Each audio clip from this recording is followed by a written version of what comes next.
Por fin ha terminado este lamentable espectáculo. Después de 5 días de tenernos en vilo, el presidente de gobierno Pedro Sánchez ha decidido quedarse, para sorpresa de absolutamente nadie. Para analizar toda esta situación, tengo la enorme fortuna de contar con uno de los mejores analistas políticos de Iberoamérica. Eso sí, antes de comenzar con la entrevista, quiero hacer una pequeña rectificación de mi vídeo anterior. En el último vídeo que publiqué, dije que Begoña Gómez había sido imputada. Y no es cierto. Me equivoqué.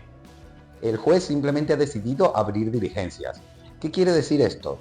Que le presentaron una serie de hechos que el juez considera que pueden llegar a ser irregularidades y ha decidido investigarlo. Simplemente, a día de hoy, Begoña Gómez no está imputada de ningún delito. Aclarado esto, vamos con la entrevista.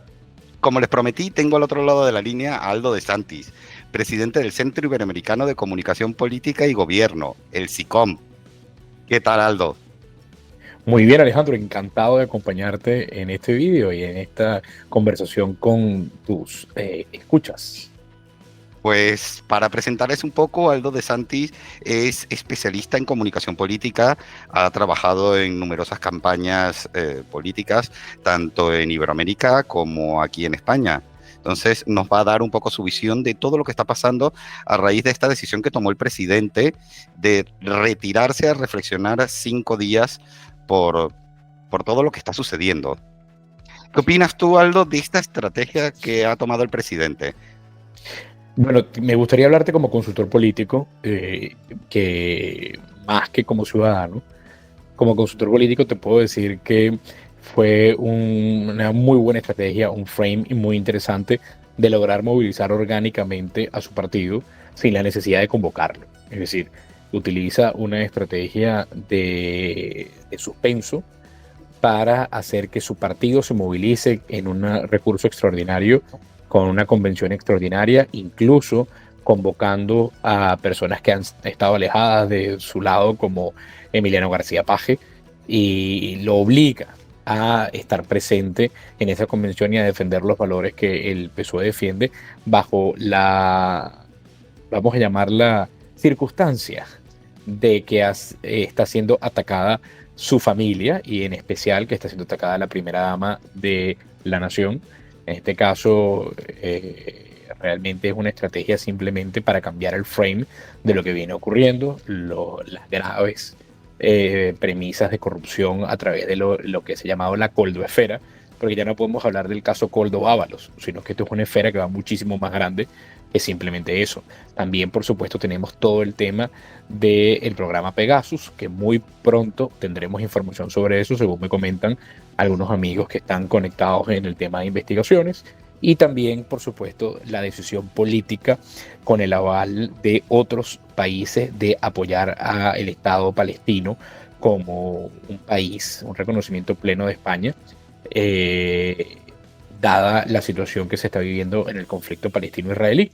Entonces, eso está abriendo muchas divergencias internas, tanto dentro de su partido como dentro de las, vamos a llamarlo, los bloques que sostienen el poder, que no siempre son solamente políticos. No podemos ser ingenuos y pensar que el poder solamente se sostiene bajo la base del electorado. El electorado te da la legitimidad y te coloca en el cargo, y luego hay otra serie de sostenes que te mantienen allí durante toda una legislatura. Entonces, entre ellos se habla de una buena gestión, transparencia, ausencia de corrupción, ausencia de privilegios, etcétera, etcétera, etcétera. Cosas que pareciera que este gobierno pues tiene ausencia de todas esas cosas, o sea, de todas esas cosas que hacen falta. Tiene un exceso de las cosas negativas. Y creo que fue una muy buena estrategia para movilizar al Partido Socialista, y también es una muy buena estrategia de cara a las elecciones catalanas para fortalecer la posición de movilización orgánica y mesurada de su partido, el Partido Socialista, en este caso el Partido Socialista Catalán, de cara a las elecciones que vienen muy pronto. Tanto así que la entrevista que tiene hoy mismo en televisión española ha generado mucho ruido para Esquerra Republicana, porque evidentemente pareciera que es un acto proselitista y de campaña al ser entrevistado por un canal del Estado. Entonces, lo que tenemos es un gran estratega político, un hombre que sabía exactamente lo que estaba haciendo, que jamás pensó ni un segundo en retirarse del cargo. Ha luchado demasiado y ha tenido que hacer lo que haga falta, dando todo lo que se puede dar, incluso más allá de la ley, con tal de mantenerse en el poder, como para que, vamos a llamarlas, algunas situaciones que pueden ser infundadas o no con respecto a las influencias de la primera dama, pongan en vilo el hecho de su presidencia en España. Eso es absolutamente falso, y cualquiera que ha estudiado un poquito la trayectoria de Pedro Sánchez sabe que es un resiliente absoluto y que no se detiene ante nada con tal de lograr o mantener el poder. Sí, eso lo hemos visto ya en múltiples ocasiones. Antes de continuar la entrevista, quería comentarte por justo lo que comenzaste. Si recurrí a ti es porque eres un especialista en este tema y eres un gran conocedor de lo que es la comunicación política. Quiero pedirte que desconectes ese lado humano y hables como un antropólogo, como un primatólogo que está estudiando un grupo de primates y nos estás contando todo eso que está sucediendo. Quiero que nos hables desde afuera, dándonos una visión profesional y no una visión humana, que entiendo que es difícil desconectar un poco el lado humano del lado político, pero si recurro a ti es precisamente por esto, para que nos des una visión intelectual y académica, si se quiere, No, de tu trayectoria. Si te hablara desde el lado humano, me costaría muchísimo, porque como ciudadano no llego al nivel de comprensión de el pragmatismo y lo maquiavélico que habría que ser y habría que pensar como Pedro Sánchez, que se ha convertido absolutamente en un animal político, por supuesto, un animal político. Creo que Pérez Reverte lo explica absolutamente bien cuando describe a Pedro Sánchez. No tiene ningún tipo de complejos en hacer lo que haga falta para mantenerse, y creo que eso borra los límites de la ética en política, y creo que los ha borrado suficientemente. Entonces créeme que lo que te comenté te lo dije desde el punto de vista de profesional, porque si te lo dijera desde el punto de vista humano, mis palabras serían mucho menos educadas. Bueno, ya desde el lado humano hablaremos en otro momento en privado. Ahora mismo, como te dije, quiero una entrevista académica. Nos vamos a aburrir todos si lo hacemos así. Yo prefiero decir que desde la ciencia política se han visto miles de globos de ensayo donde hay bombas de humo, granadas de humo, cortinas de humo, como ustedes lo quieran llamar. Aquí hemos paseado cadáveres de dictadores para evitar hablar de los problemas del país. Y por supuesto lo hizo Pedro Sánchez, Sí. que le ha resultado excelente. Aquí, si hace falta poner en vilo a un país, afectar la economía, hacer creer a corporaciones nacionales e internacionales que puede estar en juego la estabilidad democrática de un país, todo a cambio de subir su popularidad y mantener el control político, está dispuesto a hacer.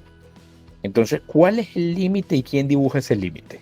A mí lo que me preocupa es que su partido, en lugar de salir en preocupación sincera por el país, haya salido en preocupación sincera por perder el poder. Que quedó claramente demostrado. Se estaban jugando muchos cuellos durante estos 5 días. Bueno, yo creo que se estaban jugando el cuello de más de 40 millones de españoles.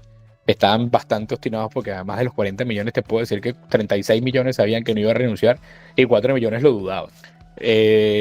Lo cierto es que Pedro Sánchez nunca ha pensado en nada parecido a renunciar, y todo fue una estrategia. Hay que tener, no sé cómo llamarlo sin sonar ofensivo, hay que ser muy, muy especial y muy peculiar para lograr hacer lo que hace Pedro Sánchez y dormir tranquilo toda la noche. Muy especial. Estás hablando de que esto fue una jugada para subir su popularidad. ¿Crees que le funcionó? Las redes sociales estuvieron muy activas, pero vimos en la movilización de este fin de semana que con toda la maquinaria del PSOE activa, no lograron pasar las 12.000 personas. O sea, había más gente en el campo de Leganés que en Ferraz apoyando al presidente. Y era gente que venía de toda España, movilizada con todos los recursos del Partido Socialista, con nuestros recursos básicamente. Sí, bueno, pero lo cierto es que es normal que la gente tenga una cosa particular que se llama vida, y que a menos que se vea altamente en riesgo su situación vital, no tenga por qué movilizarse. Hubo grandes movilizaciones en su momento cuando se hablaba del tema de la amnistía, porque los españoles entendían lo que podía ocurrir si se aprobaba como se aprobó. Es decir, era el principio de borrar el límite de lo éticamente correcto, pasar un límite de la legalidad y sobrepasar el límite de la ética. Entonces, en este caso no estaba pasando lo mismo. Aún así, ¿sabes quién sale perdiendo en esto? Es Yolanda Díaz. Totalmente. Aquí sale perdiendo Yolanda Díaz, aquí sale perdiendo Sumar, porque se aglutina ese voto antiderecha, porque no es un voto a favor de Sánchez, es un voto en contra de todo lo que él dice que está mal. Y ahí hay ese proceso se vio demostrado, por cierto, en las recientes elecciones vascas, donde Podemos desaparece del mapa político vasco, como en el resto de los mapas políticos, ¿no? Ya sabemos que también pasó en Galicia, también va a pasar a nivel nacional muy pronto, tiene una representación ínfima. Y quien había ocupado su espacio es Sumar y Yolanda Díaz. Bueno, ahora van a estar aún más reducidos y las elecciones vascas los van a demostrar, las elecciones catalanas lo van a demostrar.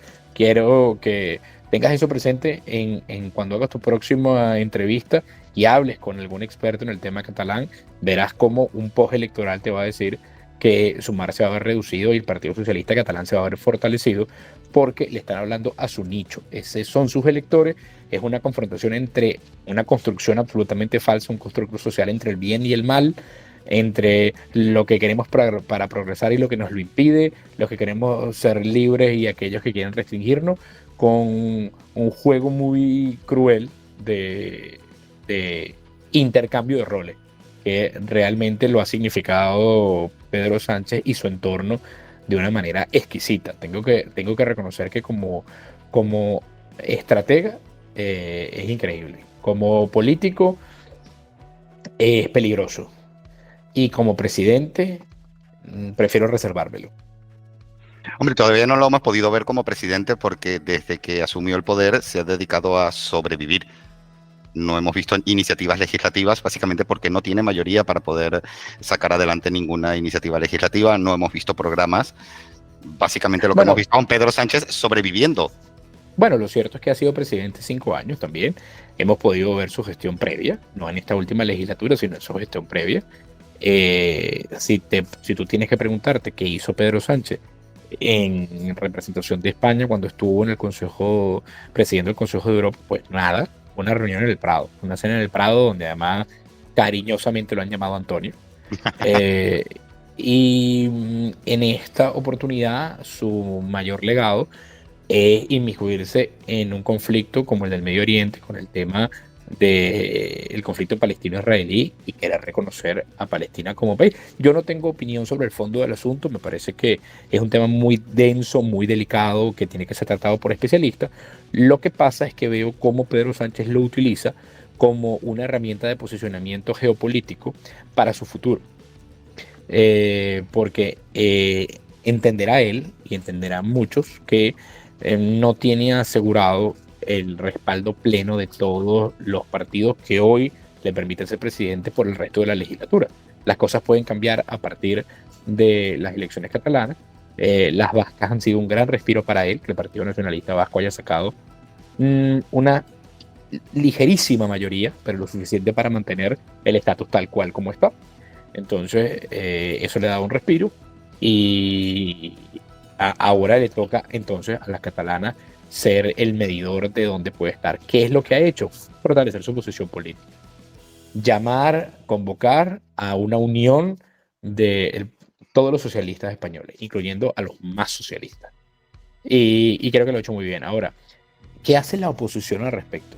Yo espero y veo con preocupación cierto nivel de temerosidad a la hora de, es que hay que decirlo, de atacar esta estrategia de cortina de humo, esta estrategia barata, triste y francamente peligrosa, que afecta a las instituciones democráticas de una manera terrible.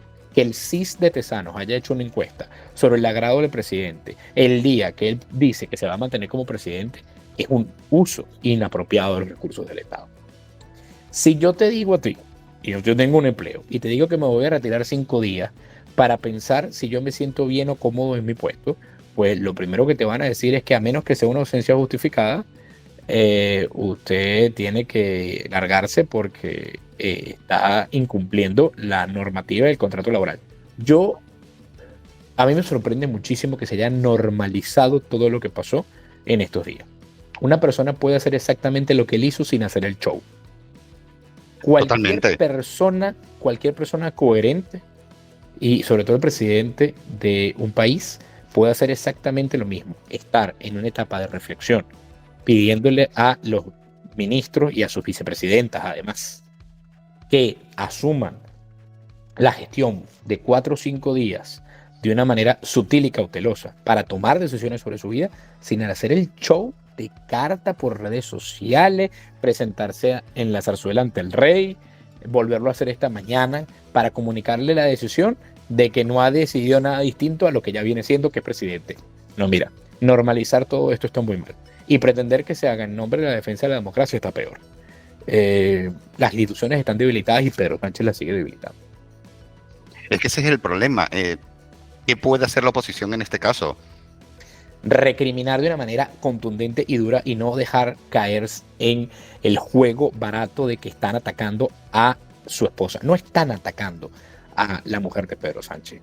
Están en preocupación porque una persona que tiene un altísimo cargo público, que es el primera dama, que independientemente de que sus funciones estén delimitadas claramente por temas mayoritariamente protocolares, lo cierto es que tiene una incidencia, un impacto enorme en la toma de decisiones de la primera autoridad civil del país, que es el presidente.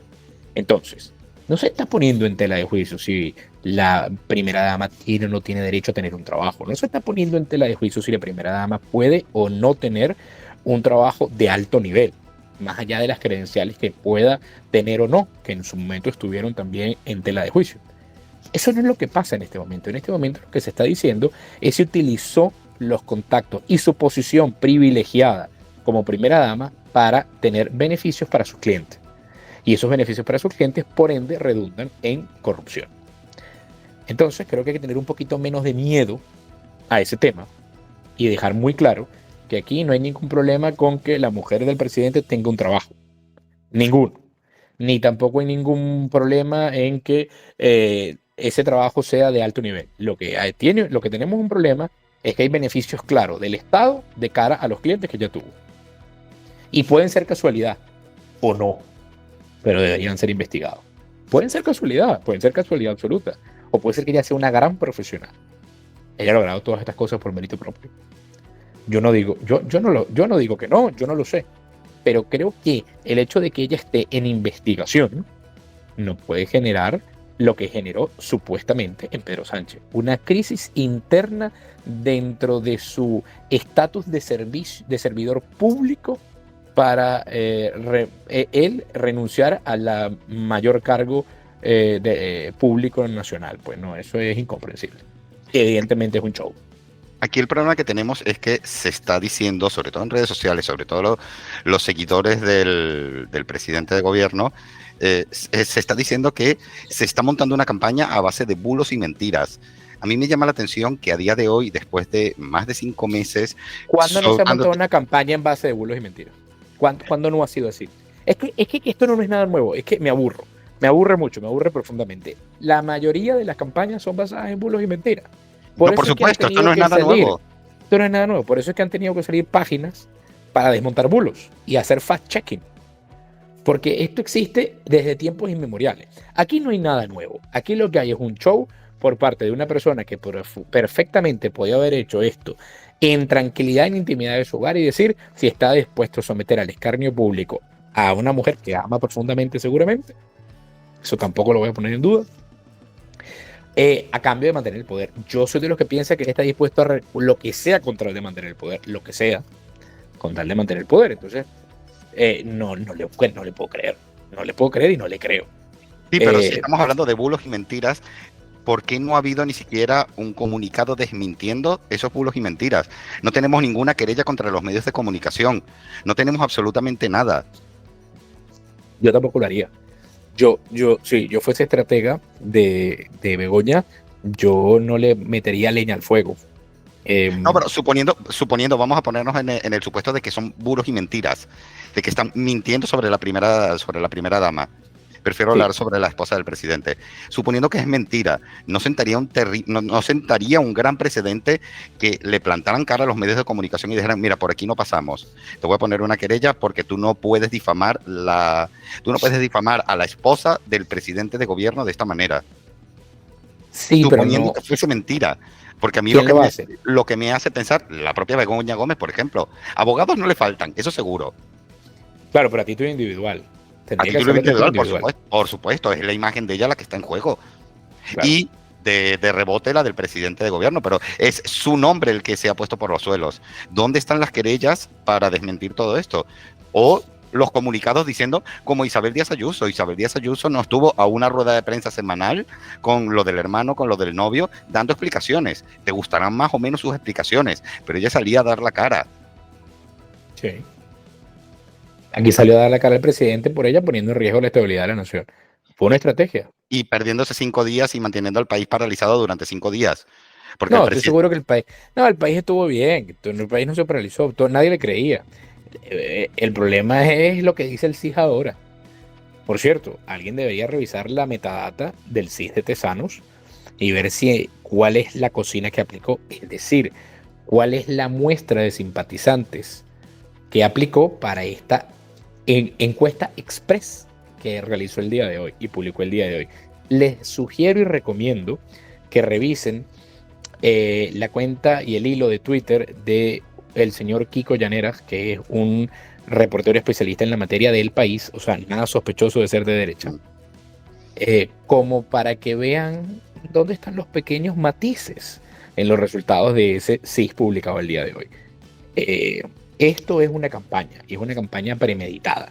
Y cuando comenzaron los ataques justamente al mismo tiempo que salía el caso Coldo, justamente al mismo tiempo que salía la desincorporación de Ábalos del grupo parlamentario del Partido Socialista, cuando él renuncia, cuando él no permite que lo renuncien de su acta, se une al grupo mixto, se mantiene allí en el Congreso de los Diputados, y a nosotros nunca nos contaron, o al menos yo no lo recuerdo, de por qué a Ábalos le piden el cargo hace más de año y medio. Yo no lo recuerdo. Ahora, me llama mucho la atención que todos estos problemas vengan más o menos desde hace 2 años, y año y medio le pidieron el cargo. Y oye, qué casualidad, le pidieron el cargo de ministro, le mantuvieron el acta de diputado, y ahorita se destapa toda esta situación. A eso vamos a sumarle, por supuesto, la hermosa visita de Delcy Rodríguez y las 19 millones y media de maletas con quién sabe qué. Entonces, mira, hay un principio que se llama la navaja de Ockham. Usualmente, cuando algo parece que es. Es todo lo que te puedo decir al respecto. Sí, la explicación más sencilla es posiblemente la explicación certera. Así es. Vale, se está hablando mucho de que estamos en un punto y aparte en la gestión de Pedro Sánchez y un punto y aparte en la democracia española. Lo dijo él. Se está hablando de eso porque lo dijo él. Pero es que se lo ha inventado. Porque no hay ningún punto y aparte. No hay nada en ningún punto y aparte. El único punto y aparte que hay es que volvimos a un bipartidismo absolutamente clásico. Se desaparecieron los bordes. Y el punto y aparte se lo está inventando él. Ahora me pregunto yo, ¿para qué se lo está inventando? Porque esto no se va a quedar en narrativa. Vendrán una serie de acciones. ¿Cuáles son esas acciones que vienen después de ese punto y aparte? Esa es la pregunta que te iba a hacer. ¿Qué viene ahora? ¿Qué nos toca ahora? Porque esto no se va a quedar en nos liberamos. Porque se va a seguir hablando de Begoña, se va a seguir hablando de Coldo, van a seguir saliendo numerosas cosas. ¿Y qué viene ahora? Mira, no lo sé. Yo me preguntaba que si renunciaba Pedro Sánchez y colocaban en el puesto de presidente el PSOE, como sabes que al tener mayoría parlamentaria simplemente se mueve la lista, entra un diputado más y ellos eligen un nuevo presidente que puede ser de su seno o no. No nos olvidemos que el presidente de gobierno no necesariamente tiene que ser diputado electo. Yo pensaba si colocaban a Óscar Puente como presidente. Si colocaban a Óscar Puentes de presidente, yo iba a ser el primero que iba a estar en Era- Ferraz iba exigiendo que volviera pidiendo Pedro que vuele Sánchez. Pedro Sánchez. Yo iba a estar ahí el primero. Si no de primero, de número 0, que está antes del 1. Y si no, de número 2, porque, bueno, no me queda más remedio. Pero es este tipo de cosas que hace que me preocupen. ¿Cuál es la estrategia que tiene Pedro Sánchez y de cara a qué? ¿Por qué está haciendo esto en este momento? ¿Qué es lo que busca? ¿Qué pretende? ¿Cuáles son las grandes modificaciones legislativas al modelo político democrático español que quiere hacer para decir que esto es un punto y aparte? ¿Qué es lo que es distinto a lo que ha hecho mil veces el Partido Socialista? Dice, no se ha hablado nunca tan mal de un presidente como se habló, como se habla de Pedro Sánchez. ¿Qué? Nos olvidamos de todo lo que se dijo, de todos, da igual el color. Aznar, mira, de Felipe González, vamos a empezar por el principio. Cuando Felipe González decide que España tiene que entrar en la OTAN, fue el megafollón. El megafollón. No tuve la oportunidad de vivir eso, pero... Y cuando ocurre eso, se vio en peligro no solamente la Secretaría General del Partido Socialista, de la cual se tuvo que ir, que luego le pidieron que volviera, sino además que referéndum de consulta a los españoles para saber si de verdad se tenía que hacer esto, porque era un cambio paradigmático en una política de Estado que tenía España. Bueno, se dijo todo lo que se podía escribir y más. ¿Qué es lo que pasa? Que no había redes sociales. Pero vamos, que se dijo todo, se dijo todo. Después vino Aznar. No nos olvidemos de Aznar y todo el tema de los atentados terroristas y esa unión que realizó con George Bush y Tony Blair, y lo que se dijo de Aznar, bueno, 27.000 veces peor de lo que se ha dicho de Pedro Sánchez. Y lo que se sigue diciendo. Y lo que se sigue diciendo, pero bueno, yo por lo menos no es presidente de gobierno, es presidente, entonces bueno, pero era presidente de gobierno y se dijo de todo, tampoco había redes sociales. Después vino el señor Zapatero. El señor, aquí no hay ninguna crisis. ¿No? Aquí no hay ninguna crisis. Cuando se destapó lo de la crisis, bueno, apareció Bambi y todo lo que se dijo de Bambi y de la incapacidad que tuvo para gestionar lo que era una grave crisis económica global que él quiso ocultar y que desmintió en reiteradas ocasiones. Y entonces lo que se dijo, bueno, y empezaban las redes sociales, empezaban un poco, por ahí empezaban las redes sociales. Luego vino Rajoy. De Rajoy no ha habido un presidente de gobierno en España del que se hayan burlado más que de Mariano Rajoy. Yo no digo que no nos haya dado material, vamos. También es verdad que sí, que material ha dado, mucho. Este canal ha apreciado mucho con Mariano Rajoy. Mucho. Y aún así, se ha dicho de todo de Rajoy, de todo. Y es burla permanente. Hoy todavía lo es. ¿Qué es lo que se ha dicho de Pedro Sánchez distinto a todos ellos? Pues nada. Ahora, la pregunta es, ¿qué ha hecho Pedro Sánchez para que todos lo tengan que ver distinto y lo tengan que juzgar distinto? Es que ahí está el detalle. Es que nadie había puesto tanto en riesgo la fortaleza de las instituciones democráticas españolas, desde que son instituciones democráticas, que por cierto no es mucho tiempo, porque estamos hablando desde el año 78. Desde esa fecha, quien ha puesto en más riesgo las instituciones democráticas en España es Pedro Sánchez. Ahora, yo voy a decir que aquí hay cualquier modelo antidemocrático. En España hay democracia plena. Voy a decir que aquí las instituciones son dominadas absolutamente por un grupo pequeño de personas. No es verdad. Las instituciones tienen resistencia. Pero me preocupa que en algún momento se quiebre, como pasó con la Fiscalía General del Estado. Ese fue el primer momento de quiebre institucional clarísimo en la legislatura anterior de Pedro Sánchez, colocando una ex ministra como fiscal general del Estado. Yo creo que esa es una de las muestras más claras. Y luego lo que vino a raíz de eso, la denuncia del Consejo de Fiscales, todavía hoy se sigue discutiendo acerca de esos nombramientos, el nombramiento de su sucesor y luego cómo su sucesor la nombra a ella fiscal especial y toda esa cadena de, vamos a llamarla, privilegios que por supuesto la izquierda repugna profundamente, pero los hace mucho mejor y mucho más que la derecha. Entonces, ante esa situación, yo me pregunto, ¿qué es lo que se está haciendo distinto? ¿Qué es lo que pasa distinto? Que tiene un riesgo real y sincero de perder el gobierno. Y ante eso utiliza todos los mecanismos a los que tiene acceso. Entre ellos, por supuesto, las cortinas de humo y todo lo que haga falta. Cuidadito con lo que viene y con las intenciones legislativas que pueda tener el Partido Socialista con sus aliados en los próximos meses. La gran espina que tiene todavía clavada el Partido Socialista y sobre todo Pedro Sánchez es que no tiene un control absoluto del Poder Judicial.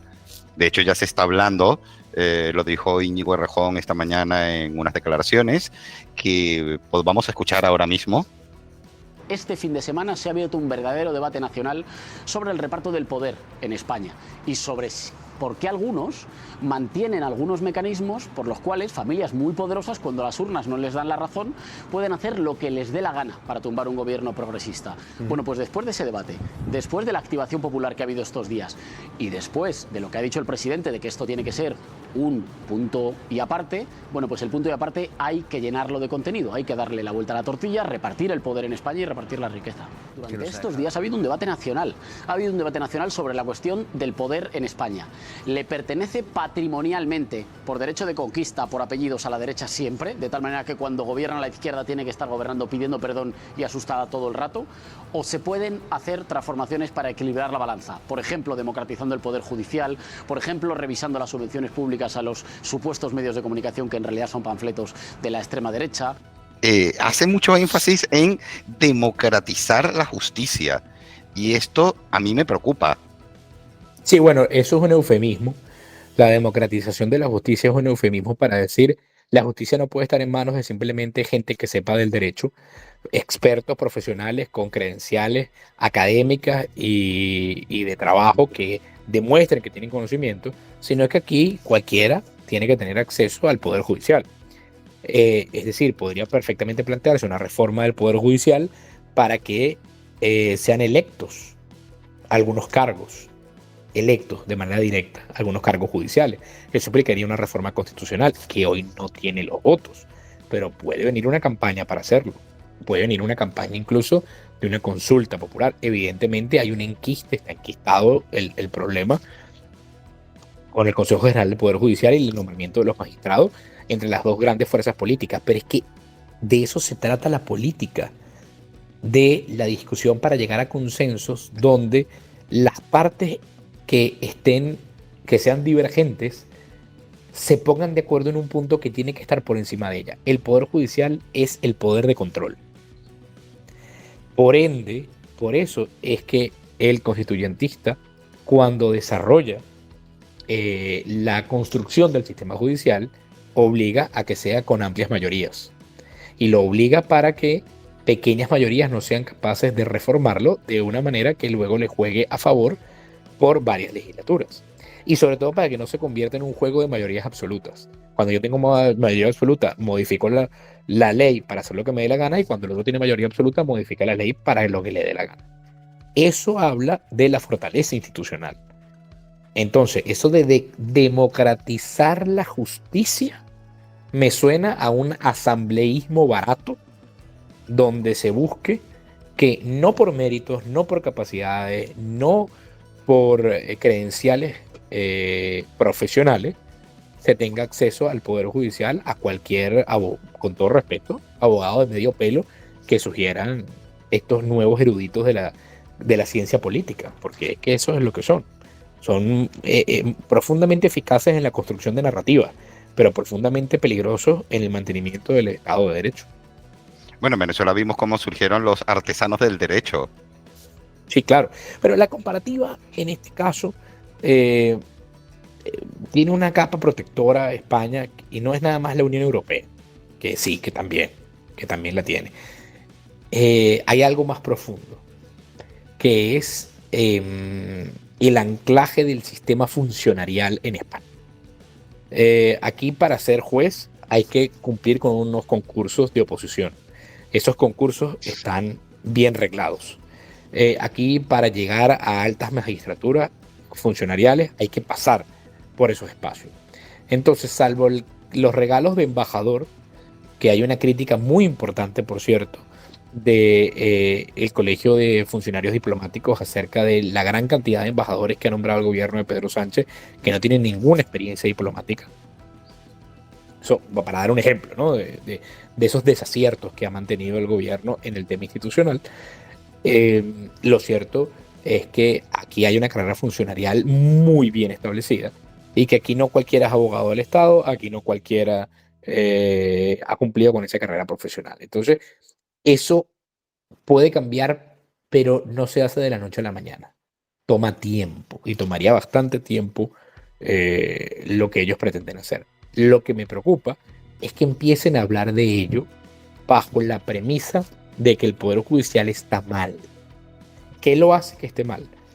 Que el Poder Judicial exija que se cumpla la ley que es actualmente con el tema de Puigdemont, por ejemplo. Eso hace que esté mal. La interpretación de la norma que existe actualmente. Que venga una ley de amnistía no significa que la ley de amnistía realmente sea constitucional. Para ello, el Tribunal Constitucional, en su momento donde seguramente llegará la ley de amnistía, tendrá que decidirlo.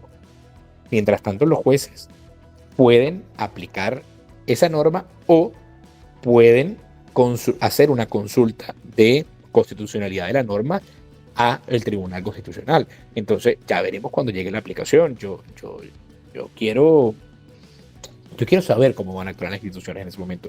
Eso de democratizar la justicia me suena muy peligroso. Y además, es un eufemismo para no sé qué. Porque es un eufemismo de no sé qué es lo que quiere Rejón con eso. Y cuidado, que Rejón es de los inteligentes de ese bando. Quiere tener control de la justicia. Lo que quiere hacer es doblegar el poder judicial al poder ejecutivo. Básicamente. Como Sí, lo quieren hacer con todo. Sí, pero eso no se hace tan fácil. Para hacer eso hay que hacer una reforma constitucional o hay que hacer una ley que sería inconstitucional. Hay una serie de premisas que no son sencillas. Solamente abrir el debate del tema es peligroso. Sí, pero obviamente ellos no lo van a hacer de la noche a la mañana. Primero tienen que calentar a la sociedad e irla acostumbrando a esto, como han hecho con la ley de amnistía, que yo creo que la ley de amnistía es el gran termómetro de todo lo que viene, porque si esta ley logra pasar, sabemos que muchas otras cosas que pensamos que son inconstitucionales pueden terminar colando. Yo creo que este es el gran experimento que están haciendo. A ver, yo pienso que la figura de la amnistía existe para algo. Porque la figura de la amnistía en efecto existe en las legislaciones. Y en efecto es para el perdón de los delitos, cuando los delitos son de un carácter político agravado. Pero también vienen con unas condiciones, ¿no? Por ejemplo, puede haber una ley de amnistía. Eso no significa que reincidir en el delito haga que desaparezca el delito. Aquí se ha hecho una ley de amnistía que al mismo tiempo reforma el Código Penal.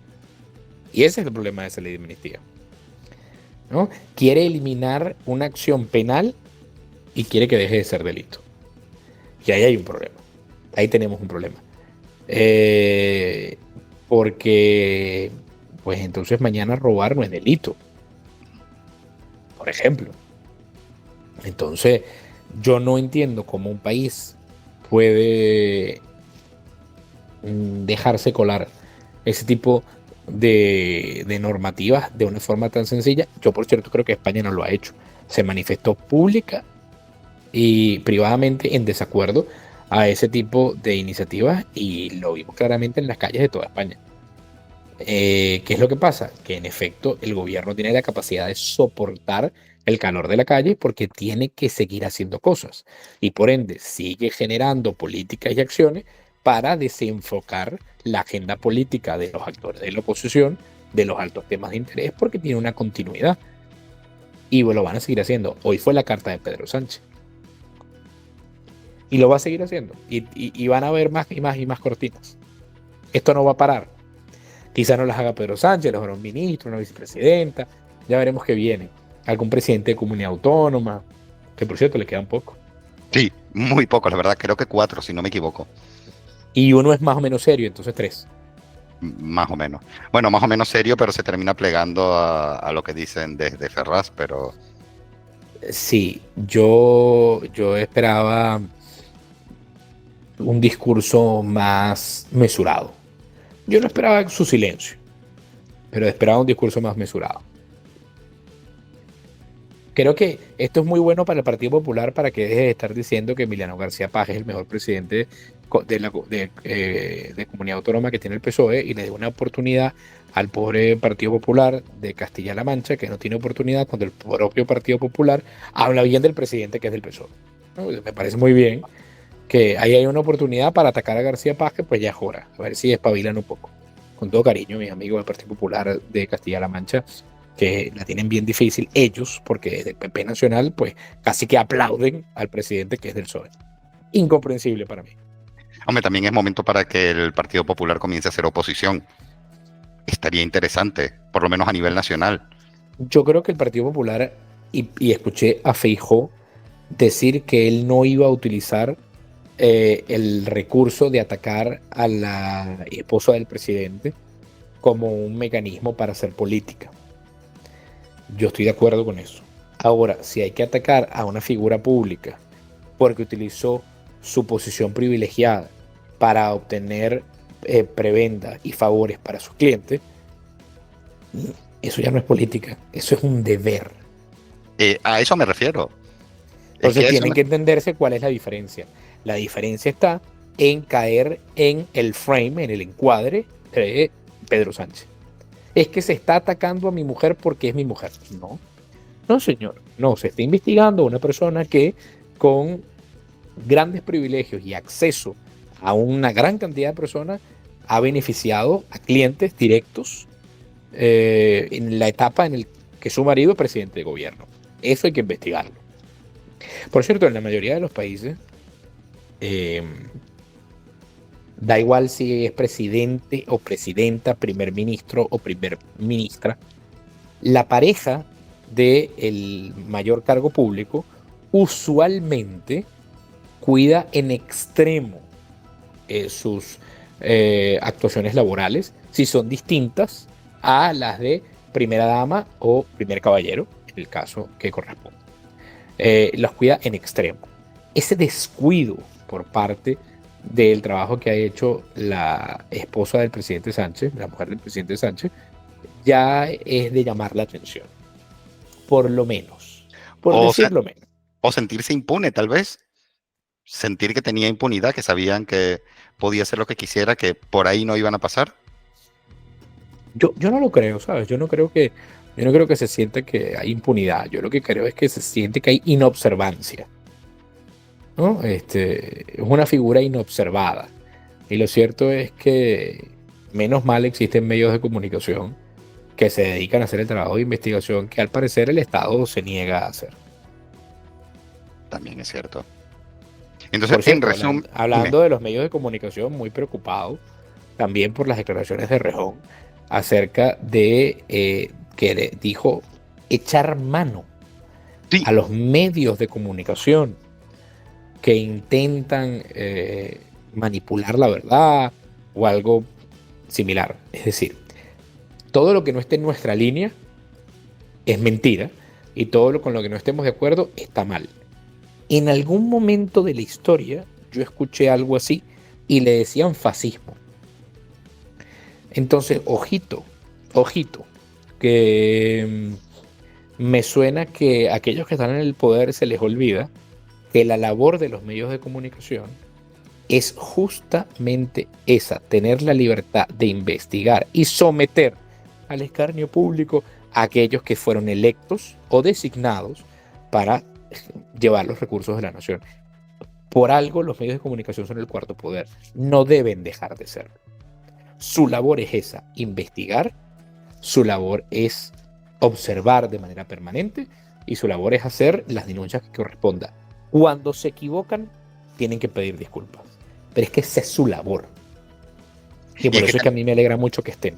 La libertad de prensa, la libertad de expresión, es base fundamental de la democracia. Cuando se pone en riesgo, cuando se censura, cuando se amedrenta para que haya autocensura, me da igual quién lo haga, la derecha o la izquierda, se pone en riesgo la democracia.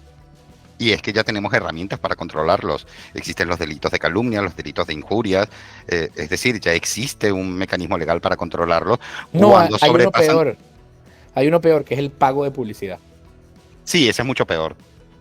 Entonces, vamos a hacer, es que a mí La publicidad institucional, yo creo que es la mejor forma de controlar un medio de comunicación, que es la mejor forma de controlar un medio de comunicación y es perniciosa. sin Y embargo, es también hay perniciosa. muchas herramientas que están desarrollando muchos medios, sobre todo los pequeños, que es el patrocinio de los propios escuchas. Y así se Por libran supuesto. de depender de cualquier tipo de gobierno o depender de si cambia el color de gobierno o no. Y eso es una tendencia que me parece maravillosa, que los Yo medios de espero que haya comunicación más, dependan de sus oyentes.